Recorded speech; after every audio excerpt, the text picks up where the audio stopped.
May mga dating opisyal ng gobyerno na dumalo sa nagpapatuloy na White Ribbon March sa Quezon City. Pero bawal ang talumpati ng mga politiko sa entablado. Nakatutok doon live si Darlene Kai.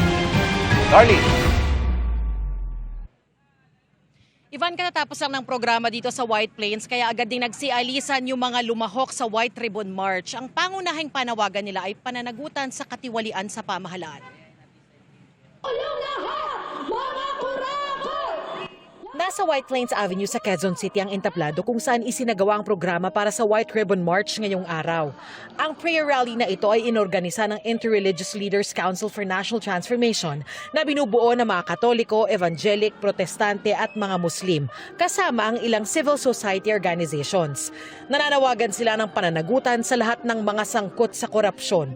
Lumahok sila sa trillion peso march noong nakaraang taon at sa pagunita sa EDSA People Power Anniversary noong Pebrero, pero hindi nila sila kontento sa aksyon ng gobyerno para panagutin ang mga sangkot sa maanumalyang infrastructure projects. Mabagal ang pag-usad at parang dinidribble lamang, nandun ang ating pakiusap. Nandito na yung taong bayan. At ang maganda nito, ang panawagan namin bilang mga Pilipino, magkaisa tayo. Nagsimula ang programa sa dasal ng iba't ibang relihiyon. Tampok ang puting laso o white ribbon na simbolo na wala silang kinikilingang partido o politiko. Ang white ribbon, ito ay simbolo ng malinis na konsensya, simbolo ng katotohanan, simbolo ng ating paninindigan. Base sa pag-aaral ng Social Watch, may katiwalian pa rin umano sa 2026 national budget dahil sa mga questionabling items na nakita nila.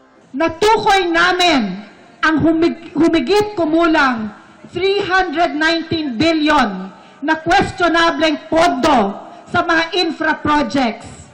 Dahil nabuking ang paggamit sa tinatawag na unprogrammed appropriations, mayroong mga flood control project na tila pinalitan lamang ang pangalan at ginawang farm-to-market roads.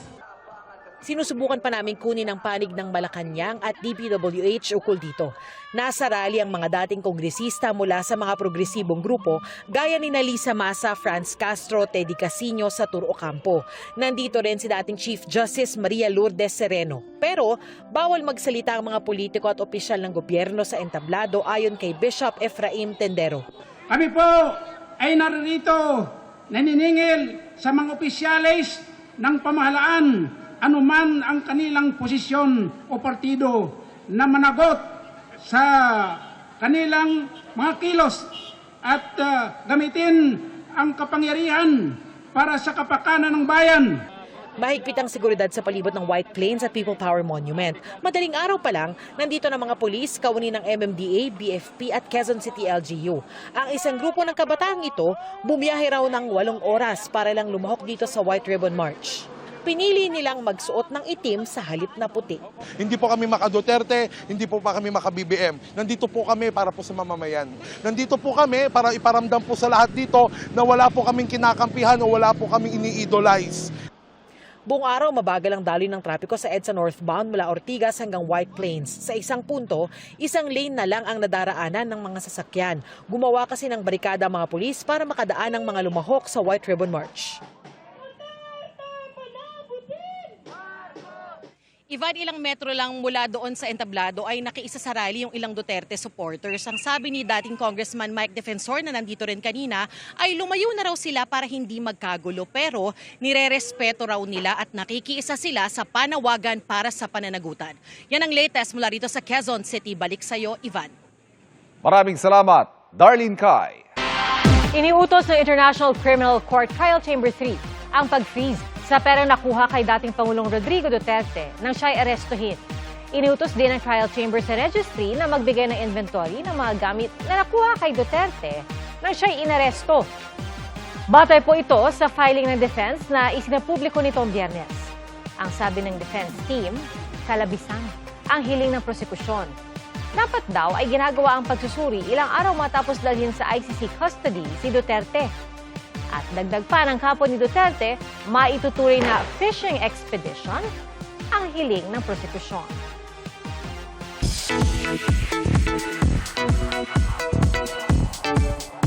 Naghahanda na si Jillian Ward para sa kanyang concert next month. But before that, kabilang si Jillian sa Kapuso Stars na rumampa sa isang bridal fashion show. Narito ang chika ni Athena Imperial.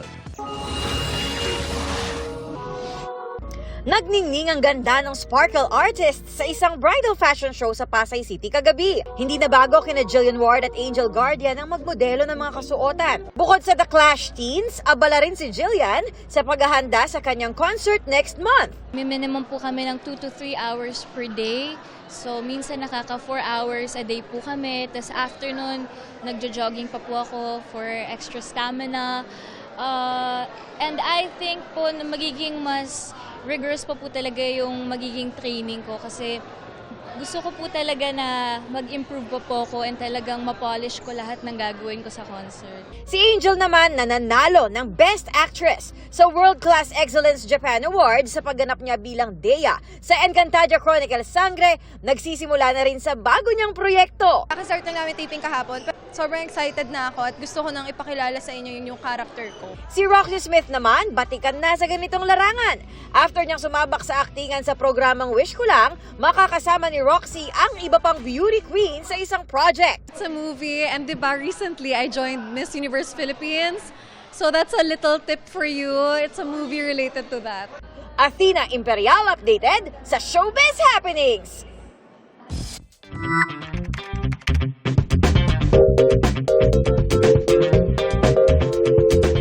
Thank you, Nelson. Salamat, Nelson. At mga kapuso, talagang ang iba ang henerasyon noon at ngayon at ang pagkakaiba po niyan, kita rin sa kung paano magdisiplina ang mga teacher. Kapuso, what you think? Ano ba ang core memory mo noon ng school discipline? Yan ang tinutukan ni Dano Tingkungko. Bawat estudyante may kanya-kanyang core memory. Kasama na riyan ang pagdidisiplina ni teacher.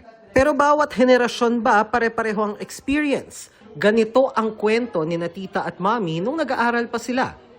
Dito lang, yung steak ng ilagay namin sa mesa na table ng teacher namin, tapos ganun.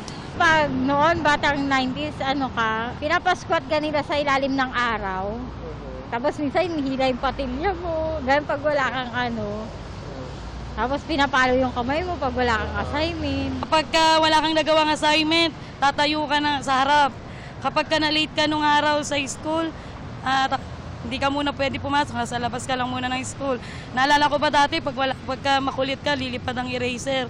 Ayon sa Teachers Dignity Coalition, marami sa mga ganyang nakagawi ang pagdidisiplina, illegal sa ibang bansa at dito rin sa Pilipinas.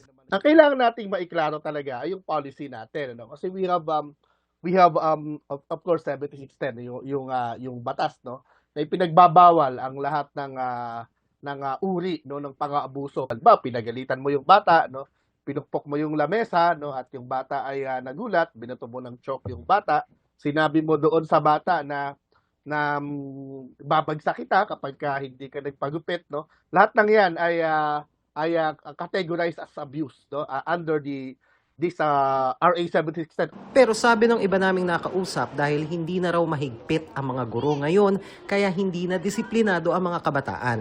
Masyado nang nagiging kampante yung mga kabataan na ngayon na kaya na nila yung mga teachers nila. Sa magulang po kasi nag-i-start yung pagdisiplina talaga sa mga bata. Dapat may certain level ng discipline na maipapakita natin yung otoridad ng mga guro, at may impose natin yung order at discipline doon sa classroom. Dahil kapag walang disiplina, walang kaayusan sa ating classroom, ay hindi talaga natin matuturuan ng mabuti ang mga bata. At isa ito sa tinitignan namin na dahilan kung bakit patuloy na bumabagsak yung ating output. Sa panahon ngayon, ano kaya ang mas epektibong paraan ng pagdidisiplina sa mga estudyante? Di ba may guidance naman? Doon na nila i-raise, hindi niya deserve na masaktan kahit na makulit. Yung pagkakaroon po ng counseling sa mga student is malaki pong makaka-help. No cellphones talaga po. Isa sa mga pinuna ng Teachers Dignity Coalition ang kakulangan ng proteksyon sa mga guro lalo sa mga sitwasyon ng pagbuli sa kanila ng mga estudyante. Maaari kasi silang akusahan ng pang-aabuso kung gaganti sila o poprotektahan ng sarili nila. Kaya isinusulong nila sa Kongreso ang panukalang Teachers Protection Policy kung saan may mga pwedeng gawin ang guro para disiplinahin ang mga pasaway na estudyante nang walang takot na baka baligtarin sila ng mga magulang at akusahan ng pang-aabuso. Kasama rin sa mga hinihingi ng grupo ang pagkakaroon ng mga guro ng libreng access sa abogado sakaling kasuhan sila. Dano Tingkungko, Nakatutok, 24 Oras.